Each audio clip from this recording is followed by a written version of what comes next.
The pandemic has also been overwhelming on our physical and our mental health, but there are steps you can take to manage your well-being. So joining me now to talk about her new book, Welcome Back, How to Reboot Your Physical and Mental Health Resiliency in a Post-Pandemic World, is Dr. Elaine Chin. And I should be saying this to you, welcome back. Welcome back. I'm so excited to be back here with you. I can't believe you spent your time during the pandemic writing a book while the rest of us were eating bread. So this is amazing that you did this. Talk to me about why you wrote the book and just what you want readers to walk away with when they read it. So early on in the pandemic, I had a lot of calls from my clients and organizations asking me to support them as their chief wellness officer to help support their employees and their team members. So what I came out of it was that we realized that early on as well that a lot of the pre-existing conditions such as obesity, diabetes, heart disease, hypertension were all critical issues that increased our risk around COVID-19 if you got it. So essentially what happened was that we didn't go into the COVID war with our best suit of health armor.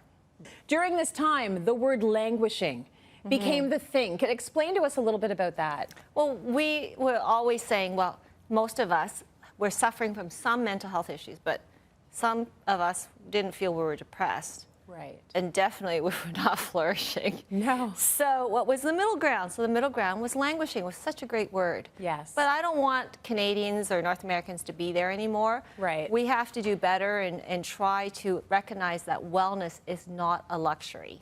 It's not a luxury. It's something you have to have, especially these days, almost to survive, right? Exactly. Okay, so there are chapters on the book on repair, recover, renew. Let's start with repair.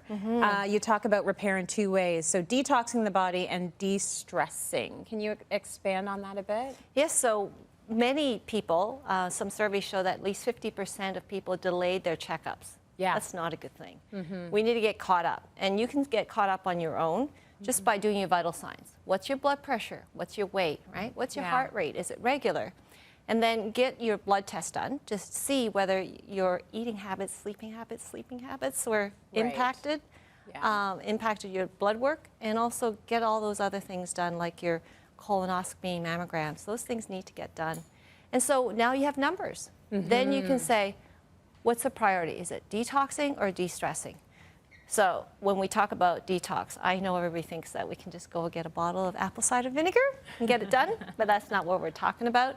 I want people to think of their organs as detoxing machines. So your skin and kidneys needs lots of water, right? And our liver do not need to get fatty, and it gets fatty by eating lots of carbs and drinking lots of alcohol, which a lot of people used as a way to get through the pandemic. That needs to stop, right? Yes, yeah. And then our gut biome. We've talked about it before in one of our show segments, and it's very important to feed our gut with fruits and vegetables so that it can make healthy hormones for both our mental health and for our immune system. And last but not least, look at other modalities like lymphatic drainage and acupuncture to improve meridians and flow from the lymphatic system. So what do we need to do to recover our health and our happiness? Yeah, so early on we talked about the fact that there were pre-existing conditions. Yeah. And one of the ones were obesity, right? And we need to get to a healthy weight. So I think it's important to make sure that we don't over diet, but we eat healthily, right? And in the book, there's ways of eating healthily, and we just talk about that. And then best rest. 70% of people said that they either slept too much or didn't sleep enough. And I think we've messed up our sleep. Yeah. And we need to get back to a better place. And so there's ideas on the importance of why, scientifically, and things that you can do. And last but not least, all of us got our workout schedules all messed up. Tai Chi, yoga, breathing exercise, they're called NEAT movements. And we need to look at those things to de-stress, reduce our inflammation rates, and also detox. Okay, so when you're a medical doctor, you're writing a wellness book, when you're having those moments of, oh my gosh, it's dark out, it's raining, I do not want to get up and move my body, what helps motivate you to do that? Well, the goal here is with this book to know why, right? If you know why and what to do and new ideas, because there was no way after about 4 weeks I was going to run anymore. I Right. hate running. I Yeah. don't like running. Yeah. So I had to kind of look, and finally, you know, you'd be proud of me. I can touch my toes now because I'm doing yoga. Look at you. So you did find something that you like, and I think actually that's a really important tip for anybody watching. If you want to get into it, don't start doing something you don't like. Yeah. You're never gonna You want to won't do commit it to it. after You're a not going to while. do it. Dr. Elaine Chin, thank you so much. Congratulations on your Thank book. you. Look at you, you go-getter. It's available in bookstores and online.